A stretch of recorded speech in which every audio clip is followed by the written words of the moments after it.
Most men spend their lives confused, chasing love, validation, and happiness from women, only to end up heartbroken, used, or trapped. But 200 years ago, a philosopher named Arthur Schopenhauer exposed the raw truth about female nature, truth so brutal, most men refuse to accept them. By the end of this, you'll see exactly where you've been deceived and how to finally take back control. So pay attention, because what you're about to hear isn't just controversial, it's the missing key most men will never grasp. Schopenhauer didn't believe in fairy tales. He saw love for what it really is, not a spiritual bond, not destiny, but a biological trick, a ruthless illusion designed by nature for one purpose: reproduction. Here's the uncomfortable truth. When you feel that electric attraction, that obsessive desire, that conviction that she's the one, your brain isn't connecting with her soul. It's calculating, subconsciously assessing fertility, genetic compatibility, survival advantages. And women, their attraction works the same way, just with different priorities. Schopenhauer wrote, "Love is the ultimate goal of almost all human effort. It is more important than anything else in life." But he didn't mean that romantically. He meant it as a trap, a fleeting chemical high that fades the moment it serves its purpose. Think about it. How many men have destroyed themselves for a woman who later walked away without a second thought? How many marriages crumble once the passion evaporates? That's not coincidence. It's nature's design. Women don't choose men based on fairness, loyalty, or even logic. They follow an ancient selection program hardwired to seek status, security, and genetic superiority.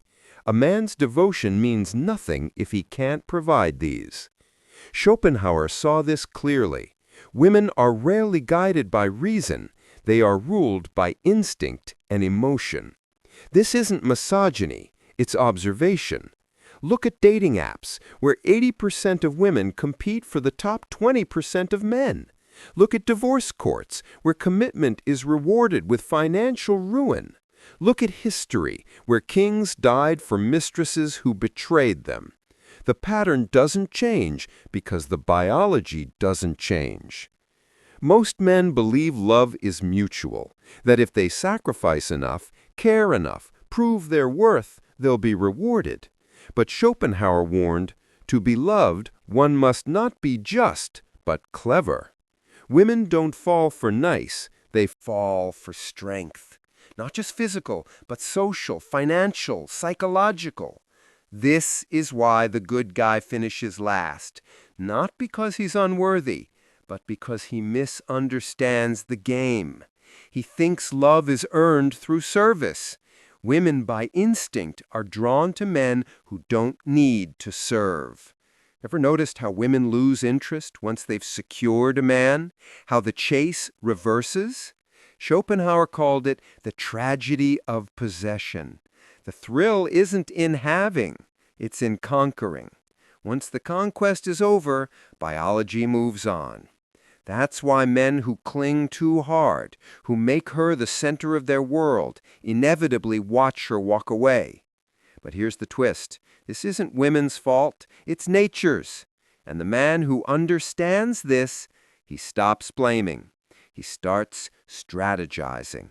Schopenhauer's lesson isn't to hate women. It's to see them clearly, to recognize that love isn't a fantasy, it's a negotiation. And the man who negotiates from weakness loses every time. But this is just the beginning, because the next truth, it's even darker. It explains why modern men are being outplayed in every arena and how to flip the script. Stick around, because what comes next is where most men realize they've been lied to their entire lives. Schopenhauer saw what most men today still refuse to admit. The rules of attraction aren't fair, they aren't logical, and they certainly aren't in your favor. While modern society preaches equality, Biology operates on a different set of laws, and the man who ignores this, he's already lost. Here's the brutal reality. Women hold the ultimate leverage in relationships, not because they're cruel, but because nature designed them to be selectors. From the moment puberty hits, a woman's value in the sexual marketplace peaks, while a man's must be built through struggle, status, and survival. Schopenhauer put it bluntly. Women are suited to being the nurses and teachers of our childhood by the very fact that they themselves are childish, frivolous, and short-sighted. He wasn't insulting them. He was highlighting an evolutionary truth. A woman's youth and beauty are her currency, and she instinctively knows how to spend it. Look around. The average man today is drowning in a paradox. He's told to be emotionally vulnerable, while women still chase dominance. He's shamed for wanting traditional masculinity, while strong alphas still dominate dating apps. He's worked to exhaustion, providing in a system that rewards him with divorce courts and paternity tests. Schopenhauer warned of this centuries ago. Women are directly fitted for acting as the nurses and teachers of childhood by the fact that they are themselves childish, frivolous, and short-sighted. In a word, they are big children all their lives. But here's where it gets dangerous. Modern women haven't just embraced their power, they've weaponized it. Social media has turned attention into an economy, and the average man is the unpaid laborer.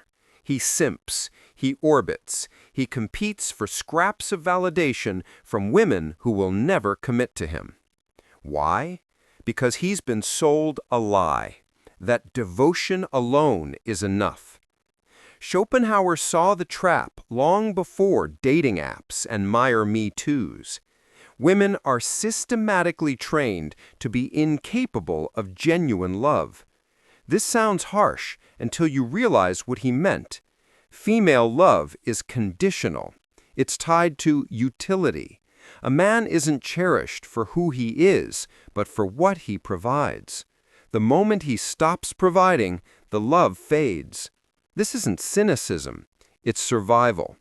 Women are hardwired to seek the best possible mate. If a man stagnates, she will resent him. If he falls behind, she will replace him. And modern society, it cheers her on. Schopenhauer divided men into two categories, those who serve and those who are served. The beta male exhausts himself trying to prove his worth. The alpha commands worth effortlessly.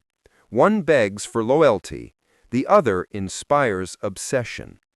You see this everywhere. The office worker who sacrifices his health for a promotion, hoping it'll make his wife respect him again.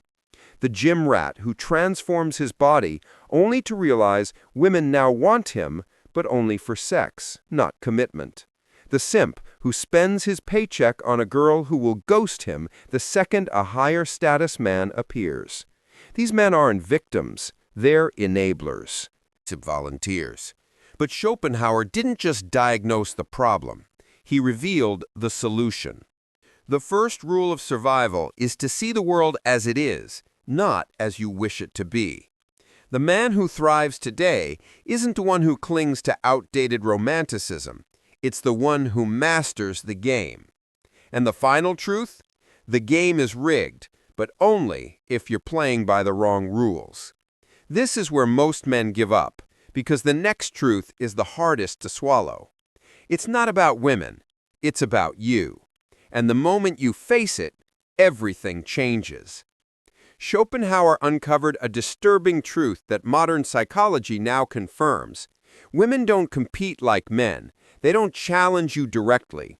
They don't flex their power where you can see it. Their greatest weapon is invisible, instinctive, and devastatingly effective: emotional influence. While men fight with fists or logic, women wage war through perception. They don't conquer, they manipulate reality itself. Consider this. When a man wants something, he demands it. When a woman wants something, she makes you believe it was your idea. Schopenhauer saw this clearly. Women are adapted to a sedentary life by their lack of physical strength, and to the care of children by their natural inclination. Hence, they live more in the present than men. But this present moment focus gives them a dangerous advantage. They read micro-expressions, tone shifts, and social dynamics with near supernatural accuracy. A man thinks he's having a conversation. A woman is conducting an interrogation. Modern men believe they're in control of their relationships. They're wrong. From the first date to the divorce papers, women guide the interaction through subtle tests. Most men fail without realizing it. The compliance test, how quickly you rearrange your schedule for her. The frame test, whether you stand your ground or cave to her emotions. The investment test, if you chase more than she does. Schopenhauer warned, women are instinctively crafty and have an innate talent for deception. This isn't evil, it's evolutionary programming. In a world where physical strength didn't secure survival, emotional intelligence became the ultimate currency. The woman who couldn't navigate male psychology didn't pass on her genes. Here's where modern men walk blindly into the trap. They confuse a woman's attention for genuine interest, but Schopenhauer revealed the dark reality. Women are most drawn to men who don't need them. The moment you make a woman your purpose is the moment she loses respect for you. This explains why nice guys finish last, why marriages crumble after men sacrifice their ambitions, why women pursue emotionally unavailable men. It's not that women want to be treated poorly. They're biologically wired to seek men of higher value, and nothing destroys perceived value faster than neediness. Every interaction with a woman contains an unspoken power struggle. Most men lose before they realize the battle began. She cries to avoid accountability. She withholds affection to train compliance. She flirts with others to test your confidence. Schopenhauer called this the tyranny of the weak. Women leverage their perceived vulnerability to control stronger adversaries. A man who falls for it becomes a slave. A man who recognizes it, he becomes unstoppable. But there's hope. Schopenhauer's most liberating truth is this: the first step to freedom is seeing the chains. Once you understand female nature isn't personal, it's biological, you stop taking it personally. You stop begging for loyalty and start inspiring it. The final lesson: the most dangerous lies aren't the ones women tell men, they're the ones men tell themselves. Schopenhauer's most devastating revelation wasn't about women. It was about the cold, unflinching reality of human nature itself. After exposing the brutal truths of attraction and power dynamics, he offered something far more valuable: the path to liberation. This isn't about defeating women, it's about transcending the game entirely. Modern men make one fatal error. They believe happiness comes from female validation. Schopenhauer saw through this illusion. The happiness which we receive from ourselves is greater than that which we obtain from our surroundings. The men who thrive aren't those who conquer women, but those who conquer themselves. They develop a purpose so consuming, so intrinsically rewarding, that female attention becomes a pleasant bonus rather than a life-or-death necessity. History's most remarkable men, the artists, the inventors, the warriors, weren't distracted by the chase. They were too busy building empires. Here are the three pillars of unshakable masculinity. 1. Economic sovereignty. Schopenhauer warned that money is human happiness in the abstract, not for what it buys, but for the freedom it secures. The man who controls his finances controls his fate. 2. Philosophical depth. Most men live on autopilot. The exceptional man cultivates a mind sharp enough to cut through societal lies. He reads, debates, and thinks for himself. 3. Physical mastery. The body isn't just a tool for attraction, it's the vessel of your will. Weakness here breeds weakness everywhere. Here's where Schopenhauer's wisdom becomes revolutionary. The safest way of not being very miserable is not to expect to be very happy. This isn't pessimism, it's emotional armor. The modern man who stops begging for love, approval, or fairness suddenly finds these things come to him. Why? Because he's removed himself from the desperate masses. He's become the prize. The battle between men and women isn't personal, it's biological theater playing out across millennia. The man who wakes up to this stops blaming and starts evolving. He doesn't resent female nature, he adapts to it. He builds a life so compelling that women must either meet his standards or watch from the sidelines. Schopenhauer's ultimate lesson? We forfeit 3/4 of ourselves in order to be like other people. The choice is yours.